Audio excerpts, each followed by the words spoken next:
Hello everyone, welcome to my channel Ishq Varshe. और आप सुन रहे हैं अरेंज मैरिज एक नई शुरुआत।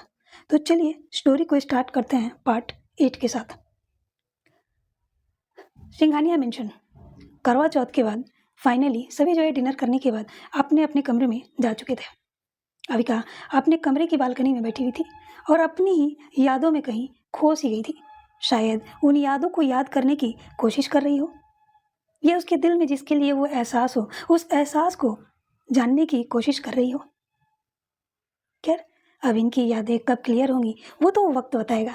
लेकिन वहीं अनिका के कमरे में, अनिका जब कमरे में जाती है तो वो बेड के सहारे ज़मीन पर ही बैठ जाती है और अवनी की बोले हुए हर एक शब्द जैसे मानो उसके कान में गर्म लावा की तरह गूंज रही थी।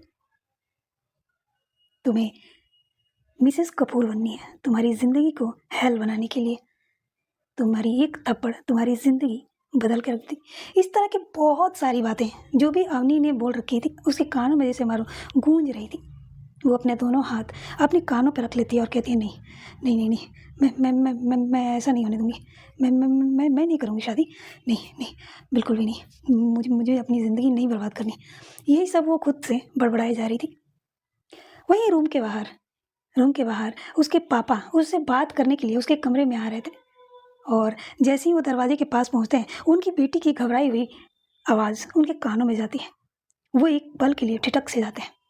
तभी उनके कानों में ये आवाज़ जाती है, नहीं नहीं नहीं, मैं शादी नहीं करूँगी। नहीं नहीं, बिल्कुल भी नहीं। यही सब बोले जा रही थी अनिका और ये बात उसके पापा के कानों में चली जाती है। वो घबरा जाते हैं क्योंकि कपूर्स के बारे में वो अच्छे से जानते थे। ये जितने अच्छे दिखते हैं और जितने अच्छे हैं उससे कई गुना ज़्यादा खतरनाक है। इनके बारे में कौन नहीं जानता है। और जो लोग जानते हैं या तो इनसे दोस्ती रखना पसंद करेंगे या फिर इनसे दूरी बना के रहना। दुश्मनी रखना कोई भी नहीं पसंद करता है क्योंकि अच्छे से जानता है उनकी दुश्मनी बहुत ही ज़्यादा महंगी पड़ती है और उस महंगाई को देखने के लिए लोगों को ज़िंदा होना भी चाहिए, जो कि पॉसिबल नहीं है। खैर, अनिका के पापा जब अपनी बेटी को इतनी घबराई हुए आवाज़ सुनते हैं तो वो वक्त नहीं गवाते। वो तुरंत दरवाज़ा खटखटाने ही वाले थे, लेकिन अनिका ने दरवाज़ा लॉक करना ही भूल चुकी थी। वो दरवाज़ा खुला हुआ था। जैसे ही वो हाथ रखते हैं वो गेट जो है खुल जाती है। वो अंदर आते हैं और आते हुए तुरंत अपनी बेटी को अपनी बाहों में भर लेते हैं। उनकी बेटी ज़मीन पर बैठे हुए अपने कान में दोनों कानों को अपने हाथों से ढके हुए सिर झुकाए हुए घबरा रही थी। ये घबराहट किस चीज़ की थी ये तो अनिका के पापा नहीं जानते थे, लेकिन अपनी बेटी की हालत देखकर वो समझ जाते हैं कहीं ना कहीं कुछ तो हुआ है ऐसा जिससे मेरी बेटी घबराई हुई है। अनिका को जब एहसास होता है कि किसी ने उसको पकड़ रखा है, वो अपनी नज़रें उठाती है और अपने पापा को देखती है। जब अनिका के पापा अपनी बेटी की आंखों में आंसू देखते हैं तो और भी ज़्यादा वो डर जाते हैं। उसको अपनी बाहों में भरते हुए कहते हैं कि क्या हुआ बेटा? अनिका, कि क्या हुआ बेटा? अनिका जब अपने पापा को अपने पास देखती है जैसे मानो वो टूट कर बिखर जाती है। हालांकि अभी तक ऐसा कुछ हुआ नहीं था, लेकिन एक जो डर होती है मन में, वो जैसे मानो उसके दिल में बैठ चुकी थी। कुछ ऐसी बातें होती हैं किसी के बारे में हम जान लेते हैं ना, शायद हम किसी के बारे में कुछ ही बातें सुनकर अपनी राय बना लेते हैं। क्या कपूर्स के बारे में इतनी बुरी राय, इतना गलत सोचना भी क्या सही था? क्या सच में ऐसा है जैसा कि लोग कपूर्स के बारे में बात करते हैं, या क्या अवनी ऐसी है जैसा उसने खुद को दिखाने की कोशिश की है? अभी ये तो वक्त बताएगा। लेकिन फिलहाल अनिका घबरा चुकी थी क्योंकि जितना भी उसको सुनने को मिला था, जितना वो समझी थी इस बारे में, जितना वो जानी थी, उस हिसाब से कपूर्स बहुत ज़्यादा खतरनाक है। इतने कि उनके आसपास रहना भी बहुत मुश्किल हो सकती है। खैर, ये तो अनिका की अपने अंदर की डर है। उसके पापा उसको संभालते हुए, उसको समझाते हुए बेड पर बैठाते हैं और बैठाते हुए उससे पूछते हैं, क्या हुआ बेटा? अपने पापा से नहीं कहोगी? अनिका अपने आंसू को पोंछते हुए कहती है, नहीं पापा, ऐसा कोई बात नहीं है। अनिका के पापा उसके सिर पे हाथ रखते हैं और कहते हैं, बेटा तुम्हें पता है ना, मुझे बिल्कुल भी पसंद नहीं है कि मेरी बेटी मुझसे कोई बात छुपाए या फिर अपनी प्रॉब्लम्स अपने आप तक रखे। बेटा, हमने बचपन से सिखाया है ना, कोई भी प्रॉब्लम क्यों ना हो बेझिझक अपने पापा से बोल दिया करो। हो सकता है हम तुम्हारी कोई मदद कर सकें। अनिका अपनी आंसू भरी नज़रों से अपने पापा को देखती है और कहती है, पापा इसमें कोई मदद नहीं कर सकता, मुझसे बहुत बड़ी गलती होगी। अनिका के पापा प्यार से अपनी बेटी के सिर पे हाथ रखते हुए कहते हैं, कोई बात नहीं बेटा, तुमसे गलती हो गई ना, हम हैं ना तुम्हारी गलती को सुधारने के लिए, उसको ठीक करने के लिए। तुम बताओ तो सही, आखिर तुमने किया क्या है? अनिका बोलना तो चाहती थी लेकिन बहुत घबरा रही थी। तभी पीछे से अनिका की मम्मी की आवाज़ आती है और कहती है, क्या हो गया है, क्या किया है तुमने? अनिका जब अपनी मम्मी को देखती है तो वो और भी ज़्यादा घबरा जाती है। वो कि कुछ नहीं मम्मी, आप लोग यहाँ क्या कर रहे हो? आप लोग सो जाओ ना, बहुत रात हो गई है। अनिका के पापा अनिका को घूरते हुए कहते हैं, बेटा ये कैसी बातें कर रही हो? मेरी बेटी इतनी तकलीफ में है, डर रही है, और एक पिता कैसे सो सकता है चैन की नींद? बेटा जो भी बातें हैं सब कुछ कह दो। अगर हम कुछ कर पाएंगे तो ज़रूर करेंगे, अगर नहीं भी कर पाएंगे तो कोई ना कोई सोल्यूशन तो निकालनी पड़ेगी ना। अनिका की मम्मी अनिका के पास जाती हैं और उसको जो है अपनी बाहों में लेते हुए कहती हैं, बेटा डरो मत, हम हैं ना, जब माता पिता साथ हों तो बच्चे को डरनी नहीं चाहिए। अनिका अपने माँ बाप के इतने प्यार भरे शब्द और उनके परवाह को देखते हुए वो ना चाहते हुए भी मजबूर हो जाती है सारी बात बताने के लिए।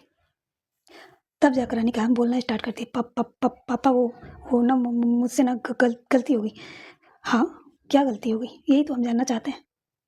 अनिका की मम्मी भी कहती है, हाँ बेटा बिना डरे बिना झिझके सारी बातें बोलो, हम हैं ना तुम्हारी बातों को समझने के लिए।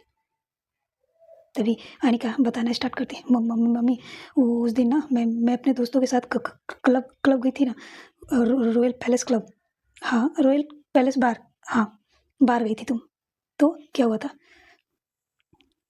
मम्मी वो उस दिन ना मैं अपने दोस्तों के साथ रॉयल बार गई थी ना, तो हाँ क्या हुआ था उस दिन? पापा पूछते हैं, क्या हुआ था बेटा?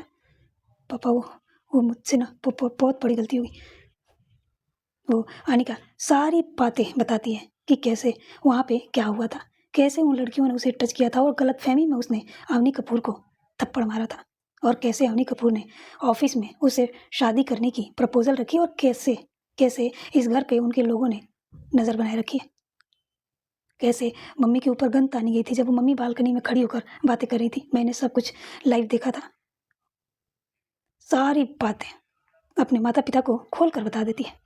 ये सुनकर उसकी माँ अपनी बेटी को बाहों में भर लेती है, और उसके पिता जिनके माथे पर पसीने चमकना स्टार्ट हो चुके थे, लेकिन फिर भी एक पिता थे ना, अपनी बेटी को कैसे इस हालत में छोड़ सकते थे, या फिर किसी और को उसकी ज़िंदगी बर्बाद करने का मौका दे सकते थे? वो तुरंत अपनी बेटी को पकड़ते और कहते हैं, ठीक है एक काम करो, तुम अपनी बैग पैक करो, तुम्हें यहाँ पे रहने की कोई ज़रूरत नहीं है, मैं कुछ इंतज़ाम करता हूँ। ये सुनकर अनिका और घबरा जाती है और कहती है, नहीं पापा, मैं ऐसे कैसे आप लोग को छोड़कर जा सकती हूँ? वो बहुत खतरनाक है, वो कुछ भी कर सकती है, उसने हमारे मेंशन पर अपने लोगों को नज़रें बनाए रखने के लिए रखा है। पापा प्लीज़, यहाँ पे कैमराज वगैरह भी लगे हुए हैं पापा, मैं नहीं जा सकती। अनिका के पापा अनिका को समझाते हुए कहते हैं, बेटा कुछ नहीं होगा, मैंने बोला ना कुछ नहीं होगा, और हमारी चिंता तुम मत करो, ठीक है? तुम हमारी चिंता मत करो, हमने अपनी ज़िंदगी ऑलरेडी बहुत जी चुकी है, मेरी बेटी की ज़िंदगी तो अभी शुरू ही हुई है। इस तरह से मैं किसी को अपनी बेटी की ज़िंदगी बर्बाद करने नहीं दूंगा। तुमने जो कुछ भी किया गलतफहमी के चक्कर में किया, तुमने माफ़ी भी मांगी लेकिन वो लोग माफ़ नहीं किए, इसमें तुम्हारी कोई गलती नहीं है। अनिका अपने पापा को समझाने की कोशिश करती है, उसकी माँ भी कहती है, नहीं बेटा पापा सही बोल रहे हैं, तुम यहाँ से जाओ। लेकिन पापा मैं कहाँ जाऊँगी? उसने धमकी दी है, वो हमारी कंपनी, हमारा लंदन का जो भी कंपनी है सब बर्बाद कर देगी। अनिका के पापा एक स्माइल देते हुए कहते हैं, बेटा हमारे बच्चे से बढ़कर ये पैसे ये प्रॉपर्टी मायने नहीं रखती। ज़िंदगी रही तो ऐसे पैसे हम बहुत कमा लेंगे, और नहीं भी रही तो कोई बात नहीं है, लेकिन मेरी बेटी की ज़िंदगी बर्बाद नहीं होनी चाहिए। उसके पापा कहते हैं, तुम चिंता मत करो, तुम अपने बैग्स पैक कर लो, मैं कुछ इंतज़ाम करता हूँ तुम्हें यहाँ से सुरक्षित निकालने के लिए। ये कहकर वो जाने ही वाले होते हैं कि तभी अनिका अपने पापा की हाथ पकड़ लेती है और कहती है, पापा आप लोग भी चलो ना। अनिका के पापा कहते हैं, बेटा हम नहीं जा सकते, अगर हम गए तो फिर तुम सुरक्षित नहीं रह पाओगी, क्योंकि मुझे अच्छे से पता है अगर इस मेंशन पे कपूर्स की नज़र पड़ गई है तो हम एक साथ गायब नहीं हो सकते हैं। मम्मा आप चलो ना मम्मा। अनिका की मम्मी कहती है, बेटा तुम्हारे पापा यहाँ हैं तो मैं कैसे जा सकती हूँ, तुम हमारी चिंता मत करो, बस मेरी बेटी खुश रहनी चाहिए, सुरक्षित रहनी चाहिए। तुम हमारे परिवार की, हमारे ख़ानदान की इकलौती बेटी हो, और हो सके तो अविका को भी। तो जो है अनिका के पापा मना कर देते हैं, कहते नहीं, अविका को हम यहाँ पर लेकर आए हैं उसकी फैमिली को देने के लिए, उसकी तलाश को ख़त्म करने के लिए। उसका कल सुबह हॉस्पिटल भी जानी है। हम कोई बहाना बना देंगे कि अनिका किसी इमरजेंसी के सिलसिले में हमारे किसी रिलेटिव के घर गई है, कुछ दिन में आ जाएगी। इस तरह के बहाना हम बना सकते हैं और कुछ दिन इसको टाल सकते हैं, खतरे को, कुछ दिनों के लिए। उसके बाद देखते हैं क्या होता है। कहीं ना कहीं अनिका के पापा जो बोल रहे थे वो सही भी थी, क्योंकि एक साथ सबका गायब होने का मतलब है कि दुश्मनी और भी ज़्यादा बढ़ सकती है और खतरे बढ़ सकते हैं। लेकिन अनिका किसी रिलेटिव के नाम से या किसी इमरजेंसी के नाम पे कुछ दिनों के लिए चली जाए तो चीज़ों को थोड़ी दिनों के लिए कंट्रोल की जा सकती है। अच्छी बात है, अच्छी सोच भी है। तो अनिका की मम्मी कहती है कि लेकिन अविका, उसकी भी तो जान खतरे में पड़ सकती है ना। तो अनिका के पापा कहते हैं हम हैं ना, हम हैं। अब कल हम डॉक्टर से मिल लेते हैं, वो क्या कहते हैं। अगर अविका की प्रॉब्लम्स सही हो जाती है, अगर वो अपने परिवार को याद कर लेती है, अगर वो अपने परिवार के पास जाना चाहेगी तो खुशी खुशी हम उसको परिवार के पास भेज देंगे। अगर सब सही रहा तो, नहीं तो उसे भी हम कहीं लेकर हमेशा हमेशा के लिए इंडिया से बाहर चले जाएंगे। तुम पहले आगे से चलो और पीछे से यहाँ की सिचुएशन को देखते हुए हम निकलने की कोशिश करेंगे। ये सुनकर अनिका अपने पापा को देखने लगती है। उसकी आंखों में आंसू भरे हुए थे। वो अपने माता पिता को छोड़कर जाना नहीं चाहती थी, अपनी बहन को छोड़कर जाना नहीं चाहती थी, लेकिन वो इस ज़बरदस्ती की शादी में और अपनी ज़िंदगी बर्बाद करने के लिए नहीं रह सकती थी। कौन रहना चाहेगा? क्या गलती थी? एक थप्पड़, ओनली एक थप्पड़, वो भी गलतफहमी में। खैर, अब क्या ही कर सकते थे। तो क्या अनिका के लिए यहाँ से निकलना इतना आसान होगा? वो तो वक्त बताएगा। अनिका के पापा अनिका से कहते हैं तुम्हारी जितनी भी ज़रूरत की चीज़ें हैं वो अच्छे से पैक कर लो, मैं कुछ करता हूँ। लेकिन हाँ बेटा, यहाँ से निकलने के बाद कुछ समय के लिए संपर्क बंद कर लेना, खास करके हमसे भी। ये सुनकर अनिका थोड़ी सी घबरा जाती है और कहती लेकिन पापा, आप लोग कैसे हो कैसे नहीं, मुझे कैसे पता चलेगी? अनिका के पापा कहते हैं बेटा, तुम उसकी चिंता मत करो। तुम जिस जगह पे जा रही हो वहाँ पे कुछ लोग हैं जिसे हमारी जान पहचान है, और वो लोग तुम्हें सुरक्षित रखेंगे। वो मेरे बहुत अच्छे, बहुत खास दोस्त हैं। अनिका की मम्मी कहती हैं आप किस जगह पे भेज रहे हो?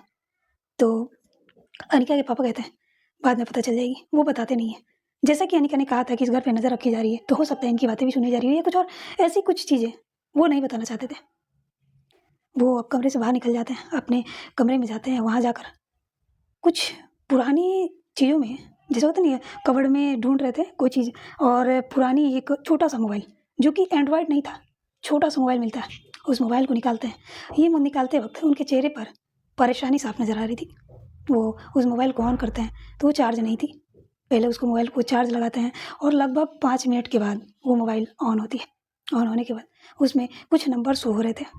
उस नंबर को देखते हुए मन ही मन कहते हैं सोचा था कि ज़िंदगी में कभी तुमसे मुलाकात होगी, तुम सबसे, लेकिन मुझे नहीं लगा था कि ये इतनी जल्दी होगी।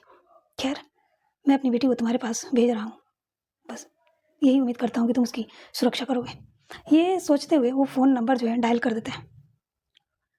नंबर डायल होते ही उधर से लगभग 4-5 रिंग जाने के बाद फ़ोन रिसीव की जाती है और वहाँ से एक आदमी की आवाज़ आती है। हेलो मिस्टर सिंघानिया, बड़ी जल्दी याद कर लिए।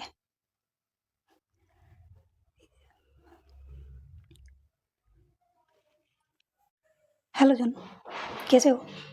मैं ठीक हूँ मिस्टर सिंघानिया, आप बताइए कैसे याद किया? जॉन, तुम्हारी एक हेल्प चाहिए। कहिए। तुमने बोला था ना कि मेरे एहसान के बदले जीवन में एक बार चुकाओगे, और शायद वो वक्त आ चुका है। जॉन एक्साइटेड हो जाता है और कहता है ओह रियली, कहिए मैं आपके लिए क्या कर सकता हूँ? जॉन, मेरी बेटी की जान को खतरा है। मैं चाहता हूँ कि तुम उसकी सुरक्षा करो, उसकी रक्षा करो, उसकी देखभाल करो कुछ दिनों के लिए, जब तक मैं खुद वहाँ पर नहीं आ जाता। जॉन ये सुनता है तो थोड़ी सी टेंशन में आ जाता है और कहता है क्या कहना चाहते हैं आप, थोड़ा खुल के कहिए। सिंघानिया बताते हैं कि किसी की वजह से थोड़ी सी प्रॉब्लम हो गई है और उसकी जान को खतरा है। किसी के साथ उसकी थोड़ी सी झगड़ा हो गई है। तो ज़्यादा कुछ वो नहीं बताते, बस यही बताते हैं कि थोड़ा झगड़ा हो गई है और वो लोग बड़े परिवार से हैं और उसकी जान को खतरा है, मारने की धमकी दी गई है, ये यही सारी चीज़ें। तो जॉन कहता है वो ओके, तो आप एक काम कीजिए ना, आप भेज दीजिए अपनी बेटी को, मैं देख लूँगा। आपकी बेटी यानी कि मेरी बेटी जैसी है। ये सुनकर राज सिंघानिया खुश हो जाते हैं और कहते हैं ठीक है जॉन, मैं उसको आज रात की ही जो 3 बजे की फ़्लाइट है मैं उसी से भेज रहा हूँ। जॉन थोड़ी सी चौंक जाता है, मतलब इतनी इमरजेंसी है, लेकिन फिर भी कहता है ठीक है आप भेज दीजिए। ठीक है जॉन, प्लीज़ मेरी बेटी का ध्यान रखना। ओके ओके, आप चिंता मत कीजिए, आपकी बेटी यानी कि मेरी बेटी, और मैंने बोला था कि जीवन में आपका एक एहसान ज़रूर चुकाऊंगा, तो मैं ज़रूर चुकाऊंगा। ये बोलकर वो फ़ोन कट कर देता है। इधर राज सिंघानिया अपने बेड पे बैठ जाते हैं और काफ़ी गहरी सोच में चले जाते हैं। उनको बहुत सारी चीज़ें उसके दिमाग में आ रही थी। पहली तो अविका की, जब भी अविका कपूर का नाम सुनती है तो उसके दिमाग में जैसे बहुत सारी चीज़ें चलने लगती है, कहीं खो सी जाती है या कुछ और, उसकी चीज़ें भी सोच रहे थे। ऊपर से कपूर के साथ अनिका की प्रॉब्लम्स, अपनी कंपनी का प्रोजेक्ट, ये सारी चीज़ें उनके दिमाग में घूम रही थी। कहाँ वो इंडिया आए थे अपनी नई कंपनी को, एंटरटेनमेंट कंपनी को आगे बढ़ाने के लिए, और कहाँ ये अनिका किस चक्कर में फंस चुकी थी, और दूसरी ये अविका। जैसे मानो उनका दिमाग जो है फटने को हो गया था। ये कपूर क्यों उनके चारों तरफ घूम रहे थे। अगर कंपनी को साइड रख भी दी जाए तो उनकी दोनों बेटियां कपूर के चंगुल में जैसे मानो कि फंसते जा रही थी। एक को कुछ याद नहीं और दूसरी अपनी एक बेवकूफ़ी के चलते वो फंस चुकी थी। लेकिन एक पिता होने के नाते उनको क्या कह सकते थे। अविका के बारे में उनको जानकारी नहीं थी और अनिका के बारे में वो जानते थे कि उससे गलती हुई है और कहीं ना कहीं बड़ी गलती है, लेकिन ये गलती भी जानबूझकर नहीं की गई थी, गलत फहमी के चलते हुई थी। तो क्या उसकी इतनी बड़ी सज़ा होनी चाहिए? लेकिन फिर भी अपनी बेटी को वो बचाना चाहते थे। जब तक वो कर सकते थे वो करेंगे, यही सोचकर वो ठान लेते हैं और किसी को मैसेज करते हैं अनिका के लिए टिकट्स वगैरह की इंतज़ाम करने के लिए। लेकिन वो अच्छे से जानते थे अगर अनिका के नाम पे टिकट बनी तो प्रॉब्लम हो सकती है। रातों रात उन्होंने एक फेक आईडी बनाया, फेक पासपोर्ट बनवाया और टिकट बनवाई। सिंघानिया भी कोई कम नहीं थे। हाँ, कपूर्स के आगे कुछ नहीं थे, लेकिन इनकी भी इंडिया में भी और लंदन में भी बहुत अच्छी जान पहचान थी।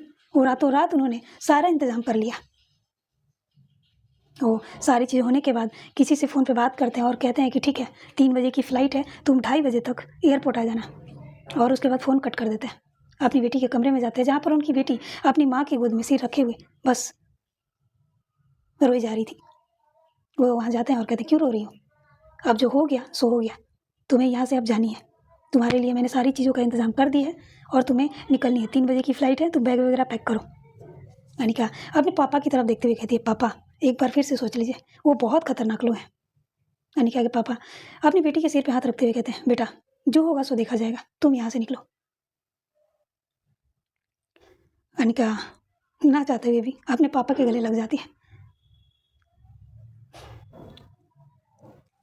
ज़िंदगी में अगर ऐसी फैमिली हो तो लाइफ, वो खास करके बेटी के लिए कितना खुश नसीब की बात है। ऐसे अगर माँ बाप मिल जाए तो खैर सबका नसीब एक जैसा नहीं होता है। अनिका की माँ अनिका का बैग वगैरह जो है पैक करना स्टार्ट कर देती है और फिर अनिका जो है कहती है पापा मैं दीदी से मिलकर आती हूँ। ये बोलकर वो जाने लगती है तो अनिका के पापा कहते हैं बेटा अविका से ये मत कहना कि कपूर के साथ कुछ प्रॉब्लम हुई है, तुम ये कहना कि तुम किसी मीटिंग के सिलसिले में कुछ दिनों के लिए बाहर जा रही हो, ठीक है? अनिका हाँ में सिर लाती है। वो अविका के कमरे की तरफ बढ़ जाती है। जब अविका के कमरे में जाती है तो देखती है कि उसकी दीदू बेड पर थी ही नहीं। वो वहाँ से वॉशरूम देखती है, वॉशरूम में भी नहीं थी। बालकनी साइड जाती है तो देखती है कि अविका बैठे बैठे वहीं पर सो चुकी थी। ये देखकर अनिका अपनी बहन के पास जाती है और जस्ट उसके पैरों के पास ज़मीन पर ही बैठ जाती है और उसकी गोद में अपना सिर रख लेती है और कहती है दीदी आई एम सॉरी, मुझे इस तरह से जानी पड़ रही है, मैं जाना नहीं चाहती, लेकिन दी मुझसे बहुत बड़ी गलती होगी, मैं क्या करूं मुझे कुछ समझ में नहीं आ रही है।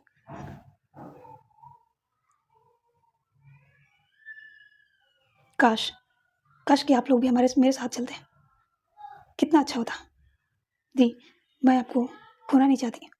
आपको नहीं पता है बचपन से जब मैं स्कूल जाया करती थी, कॉलेज जाया करती थी, मैं जब दूसरों को अपने भाई बहन के साथ देखती थी ना तो मुझे भी बहुत मन करता था कि मेरी भी कोई बड़ी बहन हो, बड़ा भाई हो। मैंने कई बार मम्मी पापा से बोला, लेकिन मम्मी को कुछ प्रॉब्लम हो गई थी प्रेगनेंसी के टाइम में तो सेकेंड बेबी नहीं कर पाई। लेकिन जब आप में हमारी लाइफ में आई मुझे लगा कि मुझे मेरी बड़ी बहन मिल चुकी है, और वो हक अधिकार जो एक छोटी बहन को बड़ी बहन से मिलता है, वो मैंने सब आपको दिया और आपसे लिया। मैं आपसे बहुत प्यार करती हूँ दी, मैं आपको खोना नहीं चाहती। काश काश कि आप हमेशा मेरे साथ रहती। यही सारी चीज़ें, ये सारी बातें धीरे धीरे खुद से ही बोले जा रही थी। उसकी आंखों में आंसू भरे हुए थे।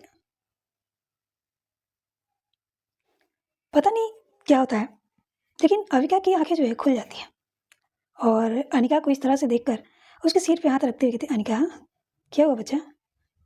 ये देखकर कि उसकी दी उठ चुकी है, वो अपनी आंखों के आंसू को झट से साफ कर लेती है और फिर अपना सिर उठाते हुए अपनी बहन को देखती है। अविका जब अपनी बहन को देखती है तो थोड़ी सी घबरा जाती है। उसकी आंखों में आंसू थे कि क्या हुआ अनिका, क्यों रो रही हो, क्या हो गया? वो खड़ी होती है, अनिका भी खड़ी होती है और अपनी बहन को गले लगाते हुए कहती है, कुछ नहीं दी, बस आपको इस तरह से देखकर मुझे अच्छा नहीं लगा। आपको जीजू की ज़्यादा याद आ रही है? अविका जब ये सुनती है तो अपनी बहन को डांटते हुए कहती है, ऐसे कौन रोता है, तुमने तो मुझे डरा दिया था, क्या कुछ हुई है? अनिका कहती है, नहीं दी, कुछ नहीं हुई है, आप ठीक हो ना? हाँ मैं ठीक हूँ। नहीं ज़्यादा कुछ नहीं, बस अब यादें ही रह गई हैं, वो भी धुंधली, अब उसी के सहारे ज़िंदगी कट रही है, अब क्या ही कर सकते हैं। अनिका कहती है, कुछ नहीं दी, सब ठीक हो जाएगा। आप अभी तक सोए नहीं, यहाँ पे बैठे हो? हाँ वो बस नींद नहीं आ रही थी तो यहाँ पे बैठ गई, तो थोड़ी सी पता नहीं कब आँख लग गई। तुम ठीक हो ना? हाँ दी मैं बिल्कुल ठीक हूँ। अच्छा चलिए कमरे में चलते हैं। ये बोलकर अनिका अपनी बहन को कमरे में लेकर जाती है, उसको बेड पर बैठाती है और कहती है, दी मैं ना कुछ दिनों के लिए एक मीटिंग के सिलसिले में बाहर जा रही हूँ, आउट ऑफ कंट्री। अभी? हाँ दी, वो फ्लाइट है रात को 3 बजे। लेकिन ये अचानक? हाँ दी, वो लंदन से कॉल आई थी, कुछ इमरजेंसी आ गई है तो जानी पड़ेगी। पर ऐसे कैसे? दी मेरी बात सुनो, जानी ज़रूरी है, वरना आप अच्छे से जानते हो ना मैं आपको छोड़कर जाना पसंद नहीं करती। मेरे लिए मेरी मम्मी पापा और मेरी बहन सबसे ज़्यादा ज़रूरी है, लेकिन दी जानी ज़रूरी है इसी वजह से। ये सारी बातें वो बोल तो रही थी, लेकिन वो भी अच्छे से दिल में जानती थी कि वो जिस जगह से जा रही है, जिस जगह पर जा रही है, कहीं ना कहीं अपनी फैमिली को खतरे में डालकर जा रही है। उसका दिल नहीं मान रहा था जाने से, लेकिन क्या करे ना करे वो खुद नहीं समझ पा रही थी। अविका कहती, कोई बात नहीं, अपना ध्यान रखना, और हाँ फ़ोन करती रहना। हाँ दी मैं आपको फ़ोन करूँगी, बस आप अपना ध्यान रखिएगा और मम्मी पापा का भी। हाँ बच्चा चिंता मत करो, मैं अपना ध्यान रखूँगी। और हाँ रोना नहीं, ये आंखों में आंसू क्यों? दी आपको छोड़कर जाने का मन नहीं है ना? अच्छा ठीक है कोई बात नहीं, थोड़े दिन में आ जाओगे ना? हाँ मैं आ जाऊँगी, या फिर आप आ जाना। ये सुनकर अविका थोड़ी सी चुप हो जाती है। क्या हुआ दी, क्या आप हमारे साथ नहीं जाना चाहते? अविका उसको देखते हुए कुछ समय रुक कर कहती है, जाऊँगी ना बच्चा, ज़रूर जाऊँगी, तुम चिंता मत करो। अब जो नहीं है, अब उसके लिए तड़पने से अच्छा है जो है उसके लिए जिया जाए। ये सुनकर अनिका खुश हो जाती है और अपनी बहन के गले लग जाती है और कहती, दी I love you so much, मैं आपसे बहुत प्यार करती हूँ, प्लीज़ मुझे छोड़कर मत जाना। अविका भी उसको गले लगाती है और कहती है, मैं भी तो करती हूँ ना अपनी बहन से। अपना ध्यान रखना ठीक है? हाँ दी मैं आपका ध्यान रखूँगी, अब आप आराम करो, बहुत लेट हो गई है, अभी मुझे जाने में टाइम है, मैं जब जाऊँगी तो आपसे मिल लूँगी। ठीक है। ये बोलकर अविका को वो लिटा देती है और उसको एक चादर उड़ा देती है, और वो कमरे से जाने से पहले अपनी बहन की फोrehead पे किस करती है और फिर अपनी बहन को देखते हुए कमरे से बाहर निकल जाती है। अविका को इस सारी चीज़ों के बारे में कुछ भी मालूम नहीं था। वो अपने कमरे में जाती है तो देखती है उसकी माँ रो रही थी, उसके पिता उसको संभाल रहे थे। अपने माता पिता को इस तरह से देखकर उसका भी दिल बहुत जैसे मानो दर्द से भर जाता है। वो वहाँ जाती है और अपने बैग को जो है साइड में धक्का दे देती है और कहती है, मैं नहीं जाऊँगी, मुझसे नहीं होगी, मैं नहीं जाऊँगी, मुझे नहीं पता वो लोग क्या करेंगे क्या करेंगे, मुझे नहीं पता, मैं नहीं जाऊँगी। ये बोलकर वो कमरे से बाहर निकलने ही वाली होती है कि तभी उसके पापा उसको रोकते हुए कहते हैं, रुको अनिका, तुम्हें जानी होगी, तुम्हें जानी होगी। मैं कपूर्स के घर जाऊँगा, उनसे बातें करूँगा, कोशिश करूँगा मनाने की कि जो कुछ भी हुआ है मैं उनसे खुद हाथ जोड़कर माफ़ी मांग लूँगा, लगेगा तो मैं पैर पे गिर जाऊँगा, मैं अपनी बेटी की ज़िंदगी को खतरे में नहीं डालने दूँगा। और तुम चिंता मत करो, मुझे नहीं लगता कि जितने हमने सुन रखा है इतने भी बुरे होंगे, मैं उनके घर जाऊँगा। बेटा तुम यहाँ से चले जाओ, मैं देखता हूँ आगे क्या किया जा सकता है। ये सुनकर अनिका कहती है, ठीक है पापा, अगर ऐसी बात है तो कपूर के घर मैं खुद भी जाऊँगी। मैं सबके सामने उस अवनी कपूर से माफ़ी मांग लूँगी। गलती मुझसे हुई है तो उस गलती को सुधारने की जिम्मेदारी भी मेरी ही है। मैं ऐसे छोड़कर मैं नहीं जा सकती। पता नहीं वो बहुत खतरनाक है पापा, कहीं वो सच में आप लोगों को कुछ कर दिया तो फिर मैं क्या करूँगी पापा, क्या करूँगी मैं दी को छोड़कर नहीं जाना चाहती, आप लोग को छोड़कर नहीं जाना चाहती। या तो आप लोग मेरे साथ चलो या फिर मैं भी नहीं जाऊँगी। मैं नहीं जाऊँगी मम्मा, मैं नहीं जाऊँगी मम्मा, मैं आप लोग को छोड़कर कहीं नहीं जाऊँगी। मैं सबसे माफ़ी मांग लूँगी, मुझसे गलती हुई है ना, लगेगा तो 2-3 थप्पड़ वो मारना चाहे तो मुझे मार सकती है, मैं बोल दूँगी। मैंने 1 थप्पड़ मारा था ना, वो लगेगा तो 10 थप्पड़ लगा ले, लेकिन मैं आप लोग को छोड़कर कहीं नहीं जाऊँगी। ये बोलते वक़्त अनिका रोने लगी थी। अनिका की माँ उसके पास जाती है, उसको सँभालते हुए कहती है, बेटा आगे क्या होगा नहीं होगा हमें नहीं पता, लेकिन तुम्हें जानी होगी। कम से कम अभी के लिए तो जानी ही पड़ेगी, तुम्हें मेरी कसम। अनिका की माँ ने अनिका को अपनी कसम दे देती है और अनिका अपनी माँ को देखने लगती है और कहती है, नहीं मम्मी ऐसा मत बोलो ना, मम्मी आप लोग भी साथ चलो मेरे, हम यहाँ पे नहीं रहेंगे, चलिए ना हम लोग भी साथ में चलते हैं। अनिका के पापा कहते हैं, बेटा चले जाते हैं लेकिन सारी चीज़ों का इंतज़ाम इतनी जल्दी करना मुश्किल है। मैंने तुम्हारे लिए ही बहुत मुश्किल से इतने कम टाइम में अरेंज किए हैं सब चीज़ें। तुम अपनी किसी और आइडेंटिटी के साथ तुम इस देश को छोड़ने वाली हो। ये सुनकर अनिका चौंक जाती है कि क्या मतलब? अगर तुम अपने नाम से जाओगी तो उन्हें पता चल जाएगी।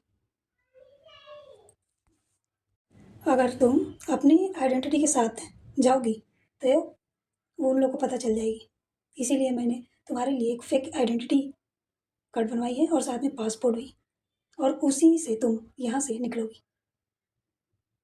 जैसे ही तुम ये देश छोड़ दोगी उसके बाद तुम सुरक्षित हो जाओगी। जिस जगह पे मैं भेज रहा हूँ वो बहुत ही सुरक्षित जगह है, तुम्हारे बारे में किसी को कुछ भी नहीं पता चलेगी। और हाँ, वहाँ पर जाने के बाद कुछ समय के लिए तुम अपने आप को कवर करके रखना, आई मीन छुपा के रखना। अनिका ये सारी बातें सुनती है, अपने पापा को देखती है और कहती है, पापा पापा लेकिन अगर पकड़े गए तो?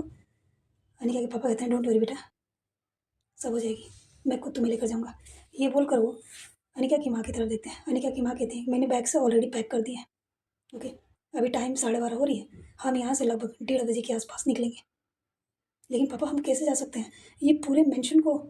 तो अनिका के पापा कहते हैं, बेटा हम मेंशन से बाहर जाएंगे ही नहीं, मेंशन के अंदर से ही एक सीक्रेट जगह है जो कि हर बड़े परिवार में होते हैं।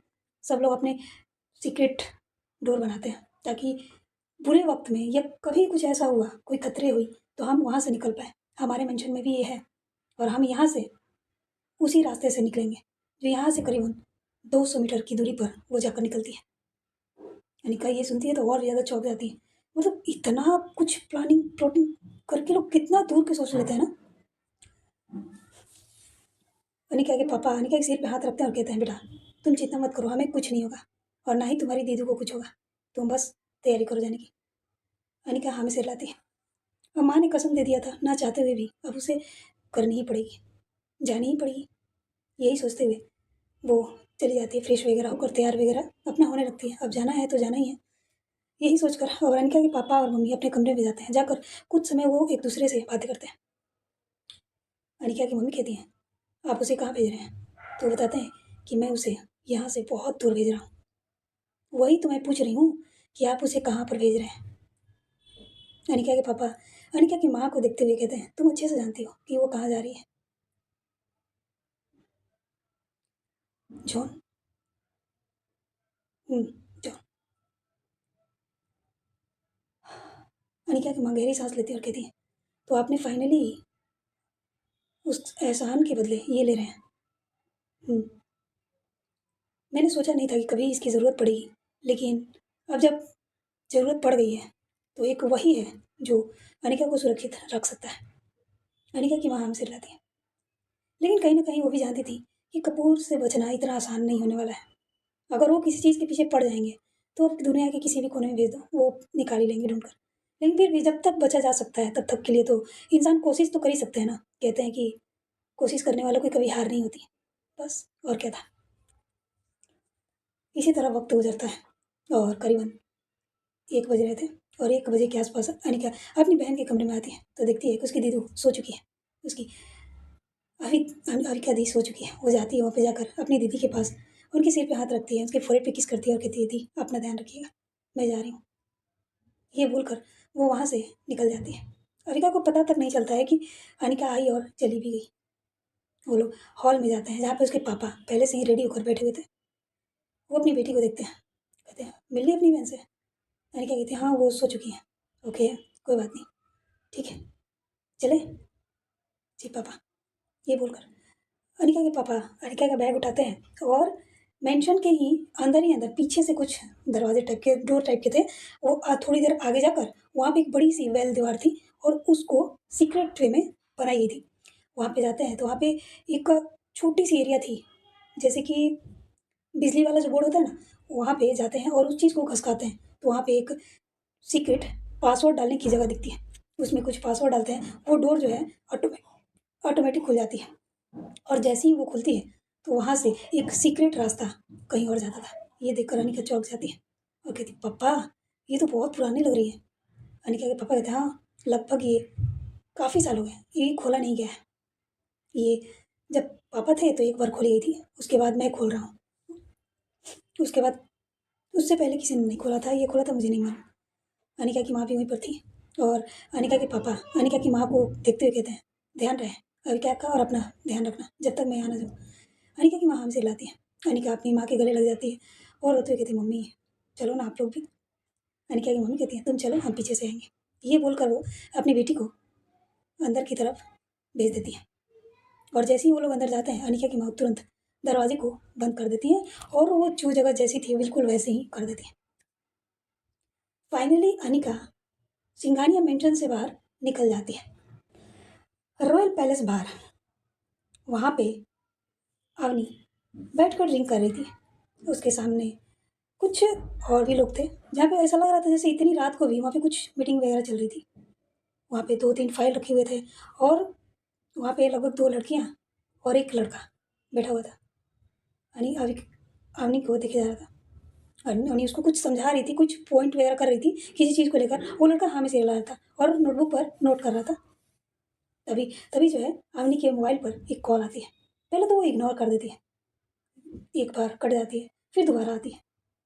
अब थोड़ी इरिटेट होकर अवनी वो कॉल को रिसीव करती है और कान में लगाती है और जैसे ही वो कान में लगाती है तो उसकी भौहें तन जाती है और कहती है, ठीक है मैं आ रही हूँ। ये बोलकर वो फ़ोन कट कर देती है और उन सबकी तरफ देखते हुए कहती है, लेट्स गो। वो लोग एक दूसरे को देखते हैं और एक दूसरे को देखते हुए वो अवनी को देखते हैं। अवनी के चेहरे पर एक शैतानी स्माइल थी। उसको देखकर वो समझ जाते हैं कि कुछ तो बड़ा होने वाला है। वो लोग खड़े होते हैं और जो भी फाइल वगैरह थी उन सबको समेटते हैं और समेटने के बाद उसी रूम के लॉकर में रख देते हैं और लॉक करके वहाँ से वो सभी जो है निकल जाते हैं। बाहर आने के बाद वहाँ पे लगभग 5 गाड़ियाँ खड़ी थी। उन गाड़ियों में जाकर अवनी जाकर बैठ जाती है। उसके चेहरे पर एक डबल स्माइल थी और कहती है, वाह वेरी गुड, अब तुमने खुद सामने से इनवाइट किया है, ठीक है फिर हम आते हैं। ये बोलकर ड्राइवर को इशारा करती है और ड्राइवर वहाँ से निकल जाता है। क्या लगता है आपको कहाँ जा रही है अवनी? और ये अनिका क्या देश से बाहर जा पाएगी? जानने के लिए बने रहिए। हमारी स्टोरी अरेंज मैरिज एक नई शुरुआत। वैसे आपको क्या लगता है? कमेंट में ज़रूर बताइएगा कि अवनी क्या करने वाली है।